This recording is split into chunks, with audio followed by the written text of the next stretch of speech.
Hello everyone. In today's module, we will be looking at the social and economic impact that drugs have in specifically the state of Ohio.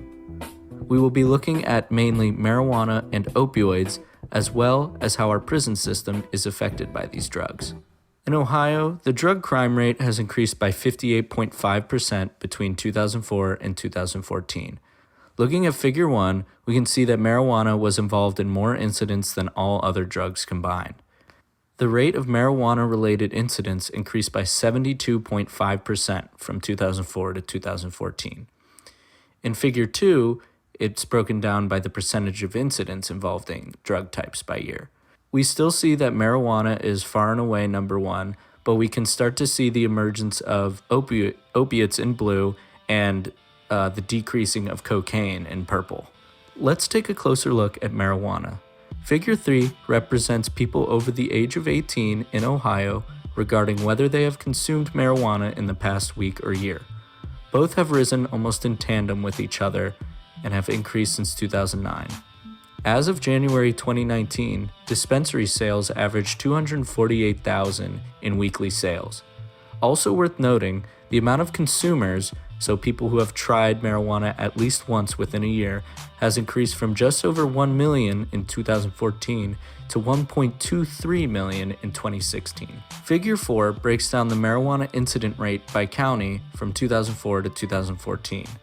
Now, looking from the left to the right, you can see that much more dark blue has shown up, which would mean a higher incidence rate. Specifically, we can see a big growth around Cleveland and Cincinnati, and Columbus has stayed relatively high. This makes sense because those are our biggest cities, and obviously there are more people there. With medical marijuana becoming a more viable option in the state of Ohio and being on the rise, let's take a look at the other end of the spectrum with opioids, where we are trying to decline rates. In 2017, they had an estimated economic impact on Ohio ranging from $6.6 to $8.8 billion yearly. Also in 2017, Ohio had the second highest rate of drug overdose.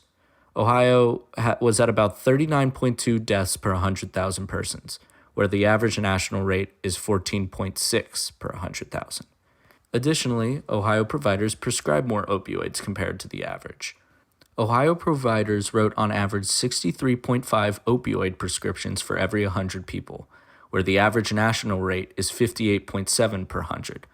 Now you might hear those numbers and think, 63 per 100? That seems really high. And you'd be right. Some of these rates are even more than 100. Now why that is because people get multiple prescriptions of opioids per year.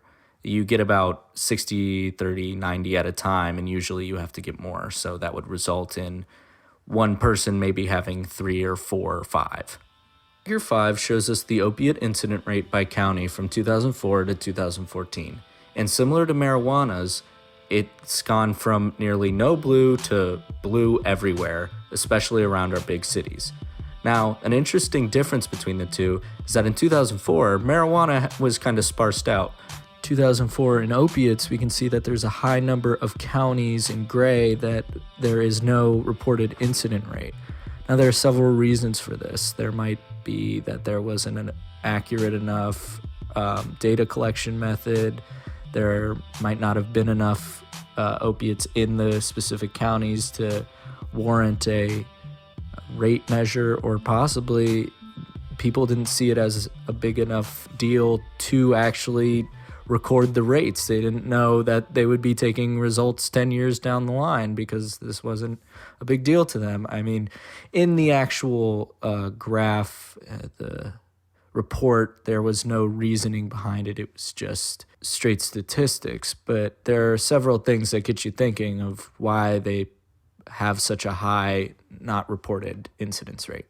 An interesting study conducted showed that 50% of young people aged 18 through 33 in Ohio who had recently started using heroin reported first having misused opioid medications, primarily OxyContin. Next, I want us to all take a second and watch this link to the Denial Ohio commercial.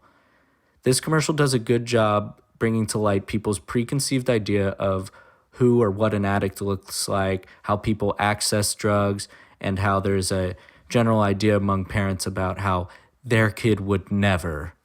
So after watching that and being constantly bombarded with it when I watch Hulu, one thing that sticks out to me is they haven't really run an ad that shows what it looks like from a parental abuse side.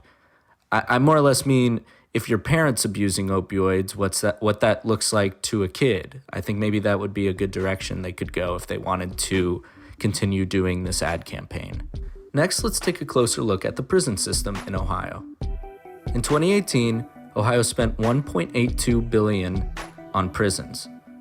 Now, Ohio's total budget in 2018 was roughly $64 billion. As of June 2019, Ohio has 28 rehabilitative and correction facilities with a total budget of $1.86 billion. From 2008 to 2018, there has been a 12% increase in prison population. As of right now, there's a little under 50,000 people currently incarcerated. In Table 6, we can see specific incarceration rates per 100,000 by race. If we take a closer look, we can see that Black people are incarcerated at 8 times the rate that white people are. Table 7 shows us the rate of adult Black male incarceration across all of the United States. Ohio is tied for 8th highest rate of incarcerating Black men, and that ties us with Indiana.